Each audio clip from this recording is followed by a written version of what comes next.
Okay, this is going to be somewhat of an impromptu settings overview video thing because Warframe has a lot of really cool settings, and I think a lot of people don't really like dive into these settings very much. So I'm just going to kind of start from the top here and go for it. Customize key bindings. This is pretty obvious. There's bindings for just about everything, and you can usually have multiple ones for each one. There's separate ones for Railjack, Lunaro that nobody plays. This is like for editing decorations in like your orbiter, or if you have the permission in a clan dojo to do it in your dojo.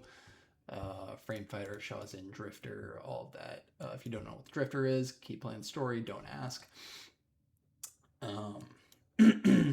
Invert, that's basic, look sensitivity, all of that. If you want to use mouse thumb button as back, you can. Otherwise, escape or whatever the button is for you always works. This one is kind of a little hidden gem in here. Invert, tap, hold abilities. So these are all of the abilities in the game that have two different functionalities to them. So, for example, on what's a good example off the head? Jade. What does Jade even have? Oh, right. Okay. So, like, on Jade, right? Her second ability is a selection of buffs, right? So you have 3 different buffs that you can turn on, and depending on your inversion settings, whether or not tapping or holding is the input for cycling through which of those 3 buffs it is versus the actual cast of the ability. So I have it as inverted. So that means that rather than the default where you have to hold to cycle the abilities and tap to cast, I have it where I have to hold to cast and tap cycles through the abilities, because you're not casting as often as you would maybe want to, change which ability it is. So I'd rather have that be on a more like, easy keybind, and then I'm just holding once every like 70 seconds or whatever the duration on the ability is, right? So that's all of that, and you can set each one of these for each frame. Unfortunately, it goes by frame. And I'm not sure, but I think there's like maybe 1 or 2 out there where they have multiple tap hold abilities, and I would love to be able to set these like per ability rather than per frame, but is what it is. And also of note is if you have subsumed an ability that does this, it will also follow, like, so say you've subsumed I don't remember who's on here, but let's just say Limbo, his subsume has this. If you subsume that ability onto another frame, it will still use what you've set as Limbo's inversion settings. So, good thing to note there. Can maybe save your fingers a little bit of agony. Auto swap on empty. I personally have this off because I like a little bit more control over what my frame is doing. Basically, if you have this on, if you empty your magazine and that gun now has no more bullets, it will swap to your pistol, right? And if your pistol is out of bullets, it, I think, will swap to your melee. I don't really like doing that because I don't want to, like, oh, hey, I was still using that and I can use an ammo pack, or, I just picked up ammo 2 seconds later and, now I have to switch back to the weapon. So I don't like having that on it personally, but personal preference.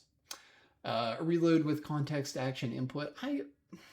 Honestly, I've tried this on and off, and I have no idea what it does. So play around with that and see if you can figure it out. Melee with fire weapon input. This one, I believe if you have it on, what happens is that if you, say you hit your melee button, right? And then you press the trigger button. So let's say your melee button is, I think the default is E, right? You hit E, E, E, and then you hit left mouse, which is the trigger button. with this on, that will continue using your melee weapon because that's what's equipped. If it has it off, then if you fire the trigger button, it will fire your gun, and you will just have to always use E or whatever your keybind is for melee. I personally prefer that off because, again, I like more control over exactly what my character is doing. So trigger button is gun, melee button is melee. It's distinct. It's anyway. Camera tracks melee target. That's, again, personal preference, but basically what it does is if you hit something, or if you're in the process of hitting something with your melee weapon, it will align the camera to that thing. I've had it on before just to kind of try it, and it just, I didn't really care for it that much because it ended up, again, reducing control from me, and you know, maybe I wanted to hit something, but then I still wanted to be looking like this direction. I didn't want it to, you know, completely re-angle my camera. But if you like that on, you can have that on. Align attacks to camera. I think this is basically like if you swing your melee weapon, it will swing in the direction that your camera is looking rather than the direction that your character is looking. But I'm not totally sure on that. That's at least what I'm assuming that should do. Double jump executes void sling. This is, again, if you haven't done Second Dream, don't worry about this. Actually, I think you need to do the new War to know what that is. But personal preference, basically, if you have this off, then a double jump will just do a double jump, I think. Or just won't jump again. I don't know if I don't think operators have double jump. But if you have that on, then doing another jump will do a void sling. Otherwise, I believe it's the roll button for void sling. It has its own keybind. But anyway, invert look sensitivity. It's all straightforward. Invert look sensitivity. Pilot centered crosshair. When said, only turns the railjack and does not affect your crosshair. Interesting. So I guess that would make it so you have to like turn the entire ship to shoot. Kind of like fixed versus gimbaled weapons, I guess. Decoration placement. It's all push-pull speed. That's talking about the object that you're holding. So like faster makes it so that it goes to and from your camera position quicker or slower. Controller, I'm guessing most of this is going to be pretty similar to all the other stuff. Crouch button is toggle. That's just toggle crouch. The dead zone, that's going to affect how much space there is between where like the center of the joystick is at rest versus like how much you need to push it in a direction for it to start registering that direction, if that makes sense. What else did I see up here? That was different. Oh yeah, controller icon set. That's just like, I don't really play with a controller, but you know, you can set it to whichever controller layout that you want. Yeah, that's all the same. Okay, system, gore enabled. That's whether or not blood and guts are going to be there. Legacy color palettes. So this was a thing that DE did many years ago now. But basically, when they began moving over to the new physically based rendered PBR textures, physically based rendering textures, the transition kind of changed how colors appeared on frames. So it didn't look exactly how your previous color looked with the same swatch, right? So this option was there to kind of Basically, if you turn it on, it will turn all of the color palettes that existed at the time. So if one doesn't change, that's a newer color palette than this setting.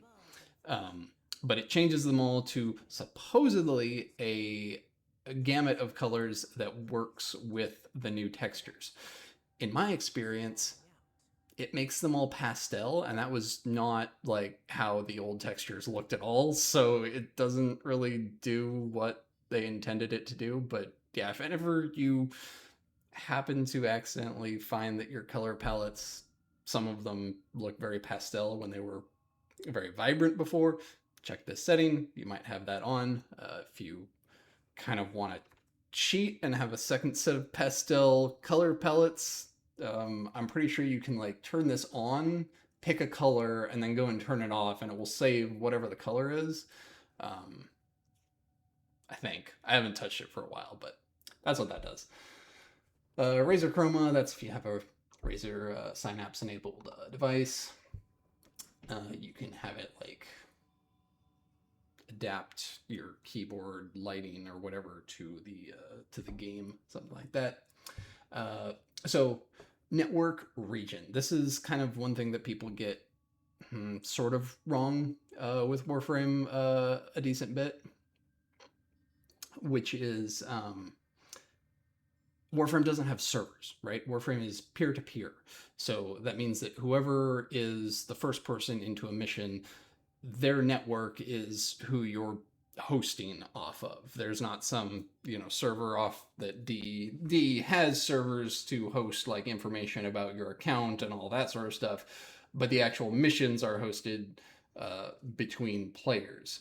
So changing your region isn't changing your server, quote unquote, even though that's kind of shorthand even for people that know it's not an actual server. But you will matchmake with whoever else is in your network region. So if you're set to Europe, you will matchmake with other people who are set to Europe. That will also affect who you see in recruiting chat, trading chat, all the other global chats, right? If you it doesn't affect your ability to join somebody directly. All it does is affect your matchmaking and your chats. So you can pick whichever one you want. It doesn't really matter. You might piss off people if you select Russia or Asia or whatever, and you live in the United States, and then you have high ping. But whatever. And that brings us to the matchmaking ping limit. So theoretically, this will attempt to put you in matches that only have a ping of whatever the limit you've set is. 100 is the lowest you can put it at, and you can do it in increments up to 400 or no limit. Yes. Adjusting this value, maybe blah, blah, blah, blah, blah. If you have a limit, like it said, it will, limit your ability to find matches. You may frequently end up in a match all by yourself until other people join. But if you don't like playing on shitty connections, you can set it to whatever you feel most comfortable with. Cross-platform play, that's just if you want to be able to play with people that are on a different platform than you, PC to Xbox to PlayStation, etc. UPnP and NAT PNP and your network ports. I won't really comment on that because I don't know enough about networking to really comment on them at all. But if you're having network issues, like connecting to people, I guess, these are the settings to fiddle with. So yeah. Okay, social, this is pretty cut and dry. Who do you want to see requests from, or gifts from? Client invites from. Creator mode, this is, you don't necessarily have to be a creator, but basically this will hide, like it says, common spoilers, your email, removes common transmissions. So basically it's kind of like if you're a streamer and you want to stream Warframe, but maybe your viewers are people that may not have done as much of the story as you, so you don't want to spoil them with various things that you can see changes to the map, to people, to NPCs that, you know, have happened because you've done quests that they haven't done, so you don't want to spoil that. So you can turn on creator mode and all of those things. Well, as many things as possible will get reset to whatever they were prior to the quest, basically. Steam auto login. This is awesome for people that don't like typing in their password 100 times. If you have a Steam account, you can just link it and you just hit launch game and it will automatically detect that you have launched it from Steam, log you in. Cool shit. Ignore list. That is the lovely ignore list that is now limited to only 100 players, even though there are quite a bit more that you would love to ignore. Surveys. Sometimes Warframe will send you surveys when you log in or after you quit, log out, or whatever. Oh, chat visibility. That's where I was trying to find it. So this is fantastic if you don't want to see the toxic cesspit that is trade chat, or don't necessarily want to answer a bunch of inane questions, or don't want to see people linking their amps named Nasia as a trap. You can turn on and off whichever chats you prefer. Chat message timestamps. I think that's a good one, especially because, like, if you're trading, for example, and somebody sends you a message to trade from Warframe Market, and, maybe you were tabbed out, you can see, oh, they just sent that a minute ago, or, oh, I missed that, 15 minutes ago. They've probably moved on by now, or, just whatever. I think it's useful. You can see here, got a little message, timestamp right there. Tells me exactly when it was sent. Cool. So let's see. Okay, inline private messages. So this one will basically make it so that I highly recommend you turn this off, because with this on, if you get a direct message from a player, rather than showing up only in its own separate tab, like this is the clan tab, the alliance tab, it will show a tab of the individual player, right? If you have it on, it will show the content of their message in every tab. So it will inline them, basically. So you can always see those DMs. I personally have it off because I think it makes it harder to tell which channel you're talking in, and then maybe you end up replying and, like you were in clan chat, let's say, and you got a DM and it appears here. So you reply here, but they don't see it because they're not in that channel, right? So I have it off that way. If I get a DM, it will show up as a new tab and I will have to go to that tab to see it. And then I know that I am in the tab of the person I'm replying to. Active tab notifications only. I guess that only pings you if you are currently looking at a tab. Yeah. Enable profanity filter.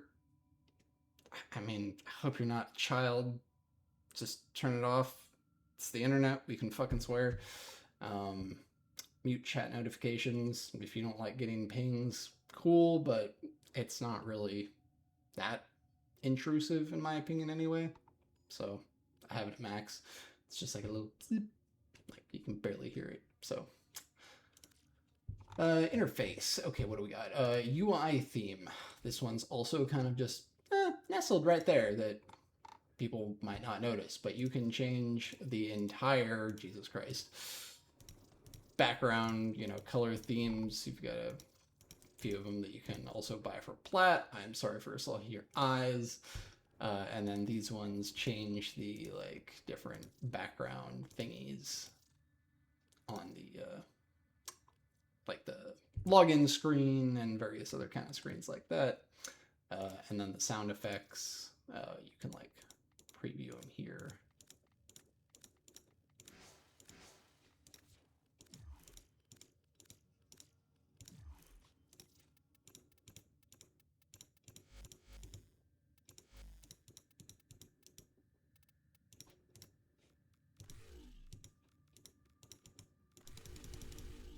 Yeah. So anyway, And then I don't remember if this is on by default, but fucking item labels. This is buried so far in the UI settings. But fucking item labels. Turn these on, please. If you don't have those on, I'm going to not save. If you don't have those on and you go to equipment inventory,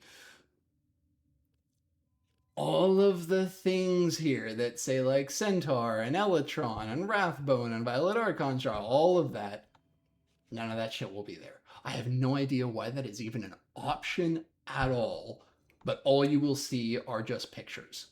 And that's it. And who the fuck wants to, you know, like, I don't know. Again, I have no idea why that's an option. So yeah, if that's not on, please, for the love of God, turn that on. It's under interface, customize UI theme, item labels. Shotano guide. That's kind of just if you're new and want, you know, kind of an idea of what you should be doing next.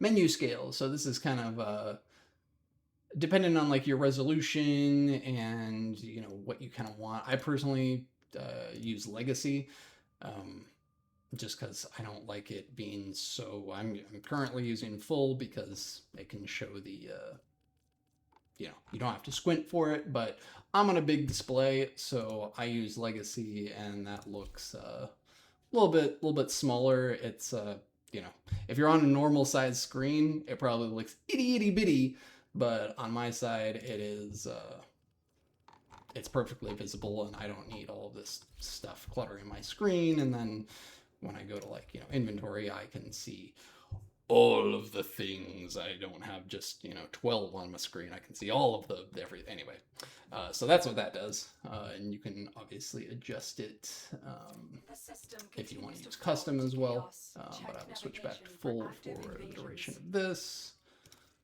Where was interface? So that's menu scale.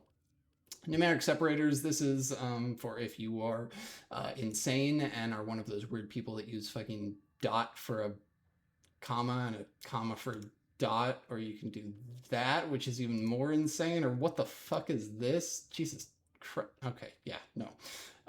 Please be sane. Just use this. Normal people think, you know, yeah. Decimal point for the decimal point. Anyway, can you tell I'm American? Autofocused automatically sex test fields is search bar for opening new screens. Exclude end of match. I guess this is like say you finish a mission and the reward screen pops up. It will automatically focus the text field, so you can just like start typing and see like, oh, did I get neural sensors? And you type neural sensors in and it shows you neural sensors rather than having to manually go click in the search box for it. If you want that on, great, cool. It's an option. Cursor sensitivity, this is separate from aim sensitivity, which is kind of nice. So you can change how quickly your cursor goes around the screen and whatnot. And then cursor magnetism, that's like, I think if you like use W and whatnot, or WASD, I'm sorry, to move the cursor around between like UI elements like this. Like I'm currently not touching the mouse, I'm just using WASD. So that's, I guess, how magnetic that effect is. Show UI in screenshots. Self-explanatory. If you take a screenshot, default should be F6. That will take a screenshot that doesn't have any UI in it.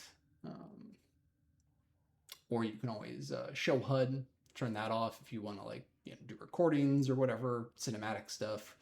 HUD margins, this is how a lot of people ask me, like, oh, why is your like stuff all in the middle of your screen? This is how you do that.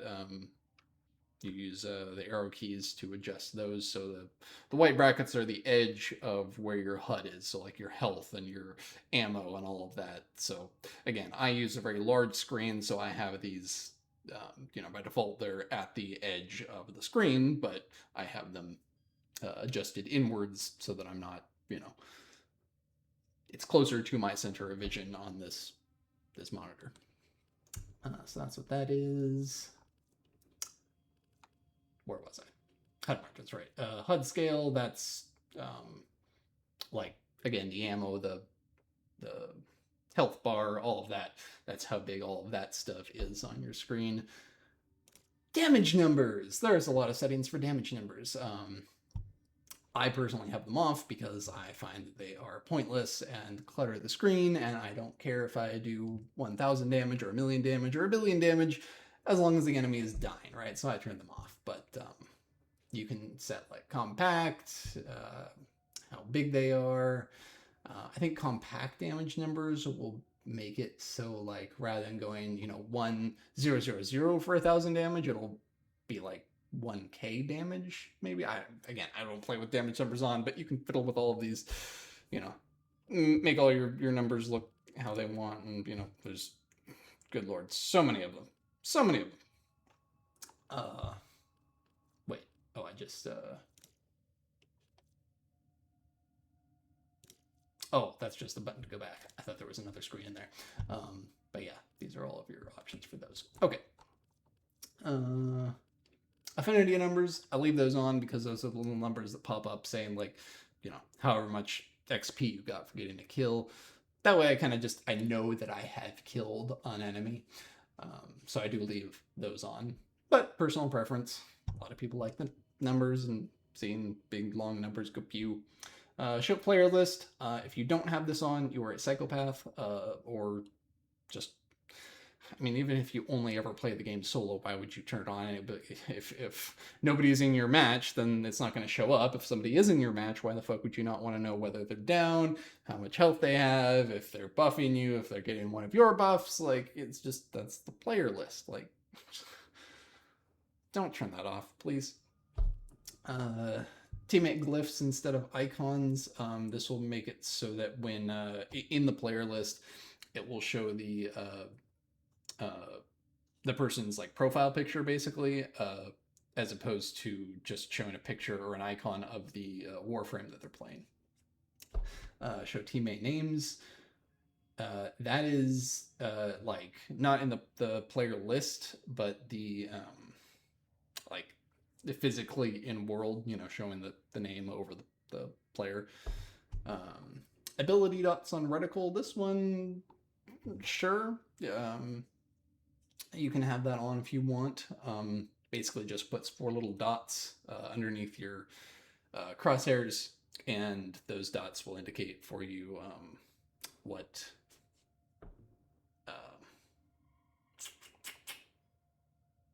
train of thought, Jesus Christ. Whether your ability can be used or not, if you have enough energy for it, if it's currently active, all of that. I tried it, but honestly, it was too subtle for me to make as much use of it as I should. So I just kind of stuck with having it off.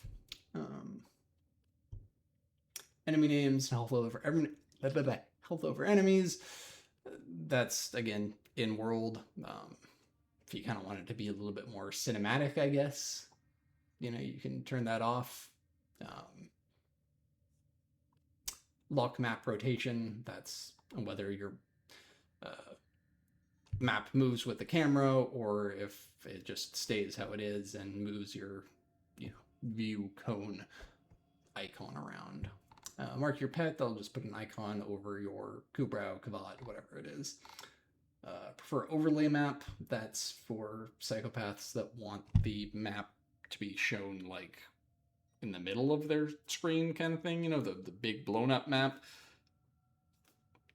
You can just press M and it will toggle that if you really need to see extra, but if you want it on by default, that's there. Landscape overlay map fade, that's for if you're in an open world, how much you want it to, how opaque you want it to be, basically. Video, this is all just, your video settings, display mode, aspect ratio. Vertical sync, if you don't know what vertical sync is, that basically just makes it so the game tries to set your frame rate to whatever the refresh rate of your monitor is. Although in my experience, that more often than not ends up just locking it to 60 FPS, and I'm over here with a fucking 165 hertz monitor, so yeah. I don't like VSync. Brightness, contrast, field of view. Field of view is how like close or wide the angle of the camera, or it's not even like how close or far the camera is, it's how wide the view angle is. So imagine that imagine the cone of vision that your eyes currently have, and imagine that going either narrower so you can see less, like you have blinders on the side of your vision, or wider so you can see more panoramic, right? And rendered onto a 2D image that basically just makes everything look very warped if the field of view is high, but you can see more, or it will make it seem flatter, but you can see less if it's lower. Show FPS, that will just show your FPS. The thing they don't mention on this, though, is that show FPS, if I turn that on, it doesn't just show FPS, it shows all of this other info. So you've got the time, I don't know what the time is necessarily, your GPU clock speed, anyway, if you want to be nerdy, it shows all of your usage statistics for, I think time is ping, my ping. That's gotta be ping. I think it's ping. But yeah, anyway, nerdy stats. The one downside to this is that it like doesn't have any options for where to put it, and it ends up being down here in the corner where the chat usually is. So it's like, yeah, you can move the chat out of the way, but like, nah. Anyway, I usually have it off because FPS is not usually an issue for me, but you can throw that on there.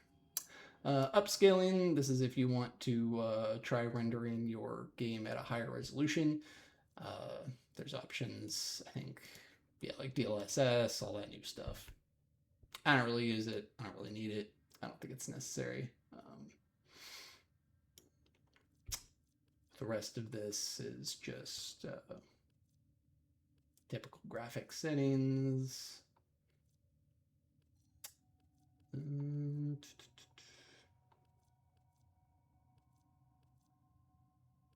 Depth of field, if you aren't aware, that's like what makes things blurry and whatnot. If you're not playing Bloom Intensity 100, what are you playing Warframe for? We don't have eyes anyway, so yeah, just crank that shit.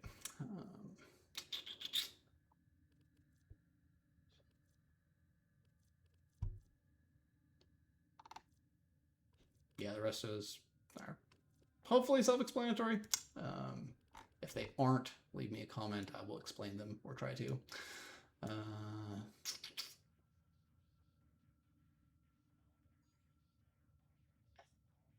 think, wasn't there an... I think all of, oh yeah. So, no, wait. Oh, right, okay. So if you right-click on these, it goes into a much more advanced option. So you can change all these individually, and that works for sound effects and music. You can change all of the volumes on those. So anytime you see like this little icon, the arrow with the 3 bar thingies, you can right click it and go into advanced options for that.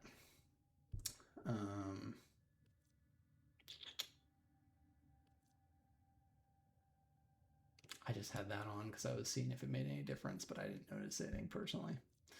But maybe it's all just white noise to me. Why do I have that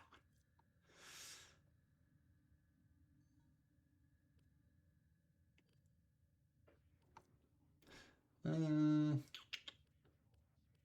Anything else? Accessibility. These are some decent ones. Fire manual trigger weapons continuously. This one is kind of nice because basically it makes every weapon into full auto. I was originally kind of against it, but it made weapons like the dual tox assist so much more usable because, like, if you haven't used the dual tox assist, it basically is semi-auto, until you hit a headshot, and then it goes into a mode where it's so the default, it's always semi-auto unless you get the incarnate for it, but if you're not there yet, don't worry about that. But it's fully semi-auto, but getting a headshot with it turns its extremely low fire rate into very high fire rate, but it's still a semi-auto weapon, so you still have to click every time you want to fire, right? So turning this on means that you can just hold down left click and it will just, it will still be slow, but the second that it hits that headshot and goes into the fast fire mode, it will no longer break your finger because you're trying to click it so damn fast. With the new fire rate, it will just keep shooting. I think it's a nice feature to have and saves your fingers some arthritis. So hold aim weapon, that's, I don't know. If you turn that off, if you just, right click, it will zoom in and then unclick it to not, but I prefer having it held. Repeated button presses, this is like your quick time events. So like anytime something shows up, usually this is more of a quest thing where rather than having to like click, you can just click and hold and it will do the same thing. Yeah, melee auto targeting, I have that on. It doesn't really like overwrite your ability to melee or like control what you're meleeing. So I don't know. I guess it just helps with targeting and actually hitting things with melee. Fireman, wait, didn't I just... Oh, this is the same options, but for controller. I was like, deja vu moment. Colorblind. There's a lot of colorblind options in here, like Protanopia. Dude, okay, I'm not even gonna be insulted and trying that one, but yeah, you can fiddle around with the colorblind compensation stuff if you are colorblind. Yeah, that's a visual of the visual effects intensity there. If you turn it down, it will just be like that, I guess, but this is Warframe, so fucking blind yourself. Reduce teammate visual effects. That one's nice to have on because that means if, like, there's some Nova with hot pink energy in your game, it won't make as much of a difference to you because their effects will be heavily reduced, and you won't see as much of their shit. I know, I'm being a little hypocritical having that on, but yeah. So screen shake, this one was kind of recently messed around with, but now you can enable or disable screen shake, and the recoil, you can adjust it to either be camera will make it so that even if you have screen shake off, camera recoil will make it so that the camera will follow the barrel of your gun, basically. So if you shoot and the recoil goes up, your camera will also go up. Fairly normal mechanics as far as recoil goes for a game. But if for whatever reason that gives you motion sickness, then you can have it set to reticle, where it will add a second pip onto your reticle, and that pip will move up, showing where your gun is, truly aiming versus where your camera is aiming. But your camera will be unaffected, and so you just have to basically keep the reticle onto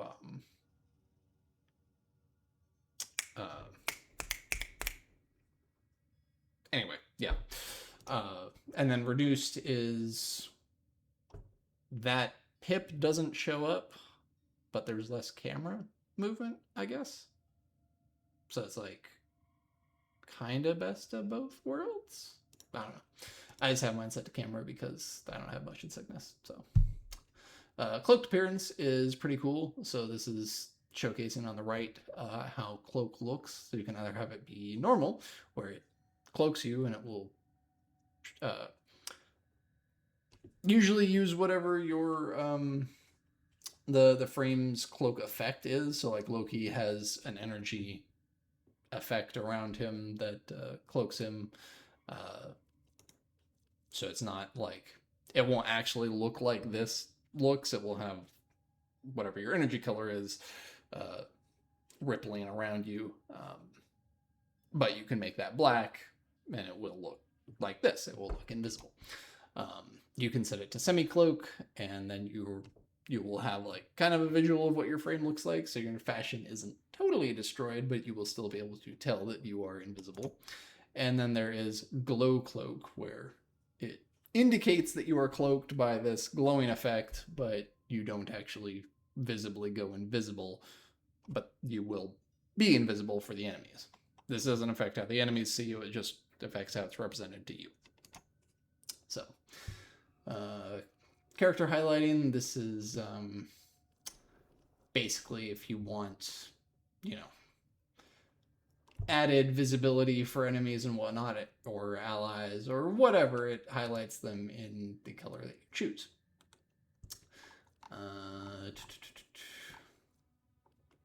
Customize HUD colors. This is really cool. You can change what all of the different icons and every little thing is colored like. So, yeah, that's pretty cool. And it shows you previews of them over here. Mouse cursor, or wait, I'm getting ahead of myself. And my throat is dying. Subtitles make sense. HUD motion, self-explanatory. Prefer default HUD. Yeah. If you don't use sniper scopes, that will basically just give you the normal scope or the normal reticle with snipers. It shouldn't affect the actual like zoom bonuses of snipers, but I don't know if you don't want the extra bullshit. Mouse cursor, you can select what your mouse cursor looks like. There are a few options. This is how the old one used to look way back in the day. Has that always been there? I feel like that was always there. I feel like that's new. Did they? Anyway. You can change the color of the cursor. Mine is just set to default. Change the scale of it. Make it really big, really small. Chat scale. You can change how big the chat size is.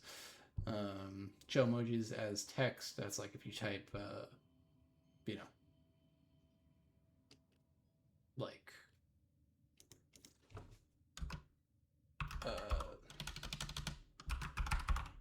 that and hit enter, it will show exactly that. It won't convert it into an actual, you know, smiley face emoji, if that makes sense. And then that to smile conversion, that's basically just if you type in this as a smiley face, it will convert it to this, if you want that. I don't know why you would. And yeah, that is the end of the settings. So hopefully that was informative.